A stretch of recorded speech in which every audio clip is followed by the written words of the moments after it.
खाओ बेटा।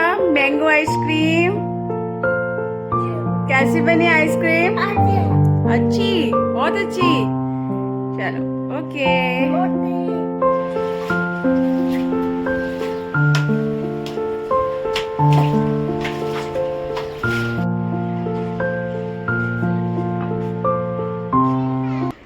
Hello friends, welcome back to my channel life and living with Priyanka. उम्मीद करती हूँ आप सब बहुत अच्छी होगी।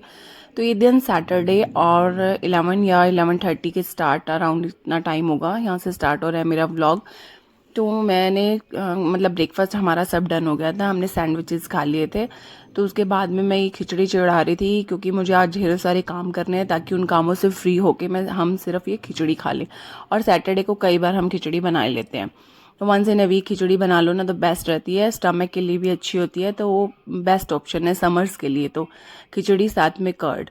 तो यही मैं पीले वाली जो दाल होती है ना, धुली दाल, उसकी ही बना रही हूँ उसको। और राइस को पहले सॉक करके रख दिया था। कुछ नहीं डालूंगी, सिर्फ इसमें हल्दी, नमक और मेन इंग्रेडिएंट है इसमें काली मिर्च। काली मिर्च ज़रूर ऐड करूँगी क्योंकि वो बहुत ज़्यादा अच्छी होती है हमारी हेल्थ के लिए। तो ये मतलब वंस इन अ वीक या ट्वाइस इन अ वीक ये खिचड़ी खाना बनता ही है। और साथ में ऊपर से डाल दूंगी मैं 1 टेबलस्पून देसी घी। ये ऐड करके बस इसको चढ़ा दूंगी मैं अब खिचड़ी को, क्योंकि आज ढेरों सारे काम है, वीकेंड की शुरुआत है, सैटरडे है। तो सोच रही हूँ कि आज कुछ काम कर लूँ ताकि संडे को कुछ और मेरा काम निपट जाए। बस यहाँ पे खिचड़ी चढ़ा दी। और बच्चे ना कई दिन से, पूरा वीक हो गया, बोल रहे हैं मुझे मम्मा कुल्फ़ी तो खिला दी, अब हमें मैंगो आइसक्रीम खानी है। मैंगो के इनको कोई भी रेसिपीज़ दो, बच्चों को तो वैसे बहुत पसंद आती है। इवन मैंगो खिला दो। और अगर मैंगो को अगर मिल्क में या कर्ड में हम ऐड कर लेते हैं ना तो मैंगो और ज़्यादा हमारे लिए हेल्थ के लिए बेनिफिशियल हो जाता है। और अकेला मैंगो खाना एज़ कम्पेयर टू इन चीज़ों से इनके साथ खाना ज़्यादा बेटर होता है।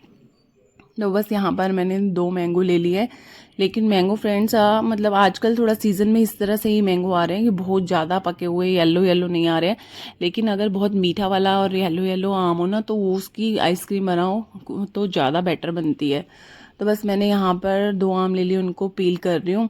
और उनको ऐसे चॉप कर लिया था, पीसेज में ऐसे कट कर लिया था। मेरे बेटों को तो, दोनों बेटों को ही मैंगो आइसक्रीम हो, मतलब आइसक्रीम तो आप लगा लो, बच्चों हो या बड़े हो, उनको तो वैसे बहुत पसंद होती है।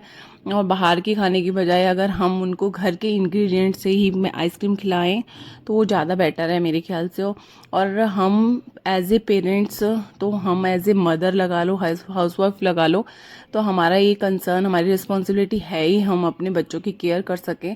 तो बस यही सैटरडे का टाइम या संडे का टाइम होता है जो हम कुछ एक्स्ट्रा काम कर सकते हैं। बस फिर यहाँ पर वो खिचड़ी बन रही है और साथ में मैंने डाइस में कट कर लिए थे, चॉप कर लिए थे मैंगो, बिल्कुल बारीक बारीक पीस कर लिया था। क्योंकि अगर बारीक नहीं करेंगे ना तो ये बिल्कुल एक पेस्ट सी नहीं बनेगी, और बिल्कुल पेस्ट बनानी है इसे। और इसमें ही मैंने ऐड कर दी थी शुगर, अकॉर्डिंग टू मतलब क्वांटिटी जैसे, या अकॉर्डिंग टू टेस्ट आपने इसमें शुगर ऐड करनी है।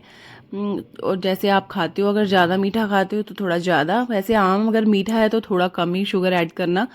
और टूटी फ्रूटी वगैरह कुछ डालोगे तब भी थोड़ा कम ऐड करना।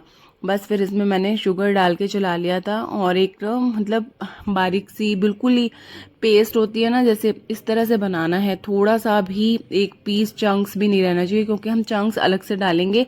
और ये देखो, आप देख सकते हो कैसे बिल्कुल एक पेस्ट बनकर रेडी हो गई है। और कलर भी बहुत अच्छा आया है बाय चांस की मैंने अपनी, मेरी टी शर्ट का कलर भी येलो है और ये भी येलो।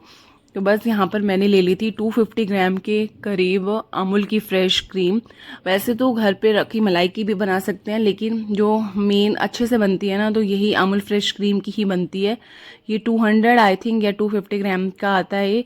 तो बस उसको मैंने निकाल लिया था। और इसको अच्छे से व्हिप कर लेंगे, अच्छे से इसको क्रीम को, मतलब उस हैंडी से या किसी ब्लेंडर की हेल्प से इसको बहुत अच्छे से ब्लेंड कर लेंगे। तो बस यहाँ पर मैं बाउल में निकालने के बाद इसे ब्लेंड कर रही हूँ। और समर्स का टाइम है ना तो बहुत अच्छे से ब्लेंड होती नहीं है, तो आप ना एक इस कंटेनर के नीचे आप चाहो तो कर सकते हो, मैंने नहीं किया था, नीचे आइस का एक कंटेनर और रख सकते हो। तो और ताकि वो चिल्ड चिल्ड रहेगा तो अच्छे से ये व्हिप्ड क्रीम बन जाएगी। तो क्रीम एक फ्लफी फ्लफी, मतलब थोड़ा फ्लफी होगा ना इसका आइसक्रीम तो उतना ही ज़्यादा अच्छा बनेगा, आइस क्रिस्टल्स नहीं आएंगे ऊपर। तो ये मैंने, और इसको काफ़ी टाइम तक चलाना पड़ेगा, कम से कम 15-20 मिनट तक मैंने इसे चलाया था। 15-20 मिनट तक चलाने के बाद में ये थोड़ा फ्लफ़ी हुआ था। तब भी हल्का फ्लफ़ी हुआ था, ज़्यादा नहीं हुआ था। लेकिन अगर ज़्यादा फ्लफ़ी नहीं होता तो आप इन केस आप ऐसा कर सकते हो, जिस जार में हमने वो मैंगो की प्यूरी ली थी उसमें अब सारे इंग्रेडिएंट्स डाल के अब उसको चला देंगे, तो एक तरह से वो फ्लफ़ी सा अपने आप ही टेक्सचर निकल के आएगा जो आइसक्रीम का होता है। जो पहले मैंने इसे ब्लेंड किया थोड़ी देर, फिर उसके बाद में मैंने इसे जार में ऐड कर दिया था। कुछ तो फ्लफ़ी हो गई थी, ये नहीं कि बिल्कुल भी नहीं हुई थी। तो उसके बाद में इसको ऐड करने के बाद, मतलब एक जो सैशे आते हैं ना मिल्क पाउडर के, उसमें ये लगा लो 2 टेबलस्पून के अराउंड होता है मिल्क पाउडर। तो मैंने बस ये पूरा ही सैशे, जो 10 रुपीज़ का ही सैशे आता है आई थिंक, वो मैंने इसमें ऐड कर दिया था, क्योंकि मैं इकट्ठे सैशे मंगवा लेती हूँ, घर पे रखे ही रहते हैं। तो क्योंकि कोई स्वीट्स है आइसक्रीम से चलती है। और मिल्क मेड भी मैंने ओनली 1 या 2 टेबलस्पून ऐड किया था, ज़्यादा ऐड नहीं किया था, जस्ट फॉर फ्लेवर। आप चाहो तो स्किप कर सकते हो, मिल्क मेड की कोई इसमें इतनी ज़्यादा ज़रूरत नहीं है। और लेकिन आप थोड़ा सा मिल्क पाउडर ज़रूर ऐड करना, जो 10 रुपीज़ का सैशे आता है, वो जिसमें इसके लिए सही रहेगा।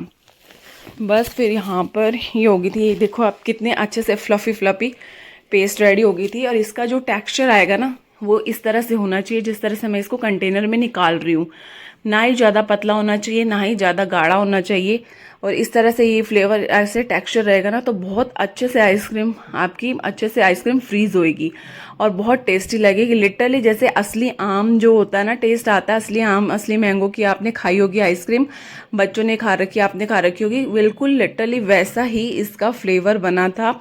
और एक बार आप खुद ट्राई करना बस ऐसे। फिर इसको डालने के बाद इसको डैप डैप कर लेना। डैप डैप करने के बाद इसके ऊपर से ना, चाहो तो आप टूटी फ्रूटी ऐड कर सकते हो, लेकिन मैंने टूटी फ्रूटी ऐड नहीं करी थी। और इसमें मैंने ऐड कर दिए थे मैंगो के पीसेस कट किए हुए, वो थोड़े से मैंने 2 टेबलस्पून रख लिए थे, क्योंकि अलग से ये जो मैंगो का फ्लेवर इसके बीच में साथ में आएगा ना, वो बहुत यम्मी लगेगा।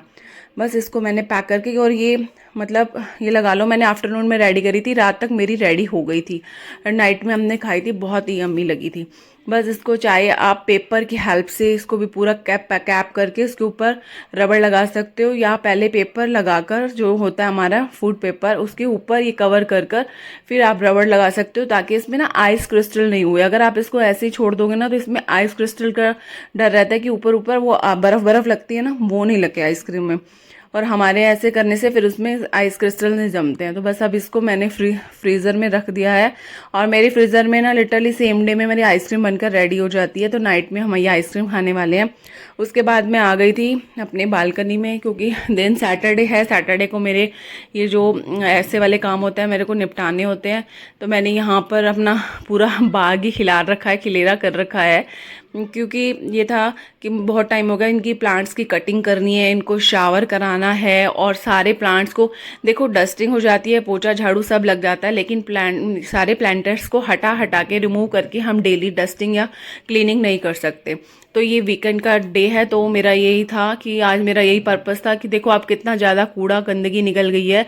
मैंने सब काफ़ी जो रूखे सूखे पत्ते थे उनको कटिंग करी, और उसके नीचे जो मिट्टी थी वो इकट्ठी करी, और प्लांटर्स को हटा कर मैंने ये सब चीज़ें सारा क्लीन करा। क्योंकि अगर इस तरह से अगर हम वंस इन ए वीक या 15 डेज इन वंस हम कुछ भी अगर ऐसा करते हैं ना, तो हमारे लिए खुद के लिए भी एक ऐसा होता है, पॉजिटिविटी आती है। और क्लीनिंग तो किसको अच्छा नहीं लगता। बस मैंने इसको, मेरे को काम करते हुए कम से कम 2 से 3 घंटे लग गए थे, और उसके बाद जाकर मैंने शावर खुद लिया था। ये एक बार तो मैं मॉर्निंग में लेती हूँ पूजा करने से पहले, और एक बार फिर बाद में मैंने 2-3 घंटे बाद ही सब काम करने के बाद में मैंने शावर लिया था। ये देखो ये सूखे पत्ते, जो अब पतझड़ ऑटम का टाइम आ रहा है ना, सारे पत्ते जो सूख रहे हैं, जो जैसा जैसे जहाँ जहाँ मेरी डस्टिंग थी मैंने सब क्लीन, सबको हटा कर किया था। क्योंकि ऊपर से हम डस्टिंग तो कर लेते हैं, लेकिन पूरी डीप क्लीनिंग नहीं हो पाती। तो आज मेरी बालकनी की डीप क्लीनिंग का टाइम हो रहा था। इवन जो मेरे जो हैंगिंग प्लांट हैं उसको भी मैंने अच्छे से पानी से क्लीन किया था। और ये जो मेरा ग्लास का है आगे रेलिंग लगी हुई है, इसे भी मैंने बहुत अच्छे से क्लीन करी थी। वैसे तो मतलब कॉलीन से क्लीन कर लेते हैं, लेकिन आज मैंने पूरा पानी से, शावर से बहुत अच्छे से। और समर्स में हमें ये काम करने में कोई प्रॉब्लम नहीं होती है, क्योंकि समर्स में हमें खुद पानी में रहना और पानी के ये काम निपटाने हमें बहुत सही लगते हैं। बच्चे भी साथ में शुरू हो जाते हैं। मेरे छोटे वाला बेटा भी बार बार आ रहा था, उसको भी ज़्यादा मज़ा आता है प्लांट के साथ टाइम स्पेंड करने में। इवन कभी कभी तो वो प्लांट्स को शावर भी करा देता है, उसको बहुत अच्छा लगता है। लेकिन मैंने उसको मना कर दिया था। और उसके बाद में देखो, ये सब क्लीन करने के बाद फिर मैंने उसको पानी से सब वॉश किया था।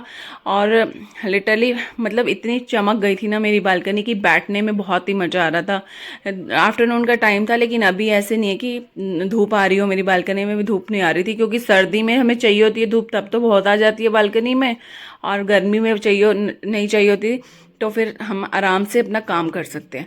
तो बस इस तरह से ही मैं सारा रेलिंग भी मैंने क्लीन कर लिया था, पानी वानी से सब। उसके बाद में इसको गीले कपड़े से, सूखे ड्राई कपड़े से, सब से मैंने इसको अच्छे से क्लीन करा, क्योंकि जब ये था कि सारे प्लांटर्स हटा ही रही हूँ तो बहुत अच्छे से पानी से क्लीन हो जाएगा। नहीं तो ऐसे ही ऊपर ऊपर से मुझे बस ऐसे ही मॉपिंग करनी पड़ती है, ऐसे ही पोछा लगाना पड़ता है। और ऐसे ही मैंने सब प्लांट्स को शावर करा दिया था। और प्लांट्स भी इतने हरे भरे हो गए थे, अच्छे लग रहे थे, क्योंकि उनको भी बहुत अच्छा लगता है। हालांकि टाइम ऐसा है, समर्स का टाइम ऐसा है कि बस चाहे उनको डेली शावर करा दो तब भी कोई इफेक्ट नहीं आएगा प्लांट्स पे, क्योंकि डेली ये पानी मांगते ही हैं। थोड़ी देर में ही हम देखते हैं कि ना हमारे प्लांट्स में पानी सूख गया है बस। और इतने अच्छे से क्लीन हो गई थी। अभी मैंने सिर्फ जस्ट क्लीनिंग और जस्ट थोड़ा बहुत ऑर्गेनाइज किया था जो मेरे प्लांटर्स को था। एक मैंने अपने ना बालकनी में सीटिंग एरिया बनाना है, जो मैंने बहुत अच्छे से बनाया नहीं हुआ, वो उसका भी मेकओवर करना है, वो मैं आपके साथ आगे शेयर करूंगी। और ये जो मेरे हैंगिंग प्लांटर्स हैं, इनके अंदर भी काफ़ी मिट्टी थी, इसको भी मैंने बहुत अच्छे से वॉश कर लिया था। और इतने अच्छे से वॉश करने के बाद में हमें खुद को इतना नीट एंड क्लीन बहुत अच्छा लगने लग जाता है। और ये तो वैसे प्लांटर्स, हैंगिंग प्लांटर्स होते हैं, मैं टाइम टू टाइम वैसे भी क्लीन करती रहती हूँ, क्योंकि मुझे इतनी गंदगी या मिट्टी या आसपास इस तरह से मुझे बिल्कुल पसंद नहीं है। तो मेरी ईच एंड एवरीथिंग, आप चाहे कोई घर देखो, कुछ देखोगे, मेरा सब ऑर्गेनाइज ही मिलेगा आपको।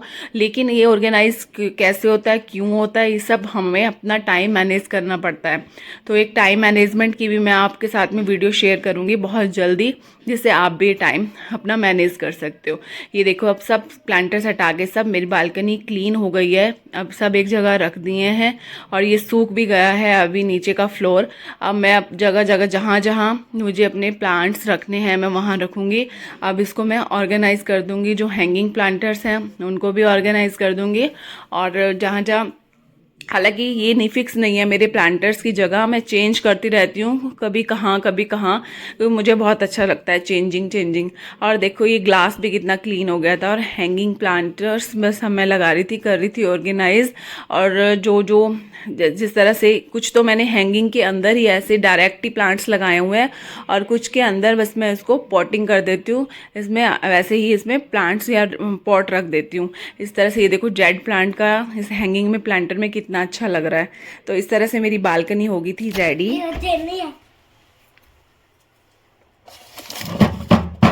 आइसक्रीम बन गई, अब खाते हैं इसे। और ये नाइट का टाइम है, आइसक्रीम निकाल ली है हमने, तो आप देखते हैं अभी कैसे फ्रीज हुई है। और लिटरली खाने में इतनी यम्मी, इतनी क्रीमी थी, आप देख सकते हो ऊपर से बिल्कुल भी आइस क्रिस्टल नहीं है। और जब मैंने इसको निकाली और इसको खाई तो इतनी क्रीमी और इतनी टेक्सचर, आप मतलब घर पे ट्राई कर सकते हो, बिल्कुल एज इट इज़ जैसे रेडीमेड होती है ना वैसे ही बनेगी। और लिटरली बच्चों को क्या, मुझे क्या, मेरे हस्बैंड को, हमें तो बहुत बहुत बहुत यम्मी लगी, बहुत पसंद आई। एक्चुअली मेरा आइसक्रीम स्कूप मुझे नहीं मिल रहा था, कहाँ है, तो मैंने इसको एक स्पून की हेल्प से निकाला। आप नीचे से देखो कितना क्रीमी है, देखो कहीं से भी आइस क्रिस्टल नहीं दिख रहा है। और ये देखो कितना क्रीमी क्रीमी जैसे मार्केट में होता है वैसे ही था। तो मैं अपने व्लॉग को यहीं एंड कर रही हूँ फ्रेंड्स। तो मिलेंगे नेक्स्ट व्लॉग में नेक्स्ट एक्टिविटी के साथ, तब तक अपना खूब सारा ख्याल रखिएगा। और फ्रेंड्स, मेरे चैनल को लाइक, शेयर और सब्सक्राइब करना मत भूलिएगा।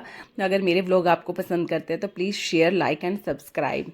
तो आप देख सकते हो कितनी क्रीमी क्रीमी ये आइसक्रीम बनी है, इसका टेक्सचर आपके सामने ही है। आइसक्रीम खाओ बेटा, मैंगो आइसक्रीम। कैसी बनी आइसक्रीम? अच्छी, बहुत अच्छी।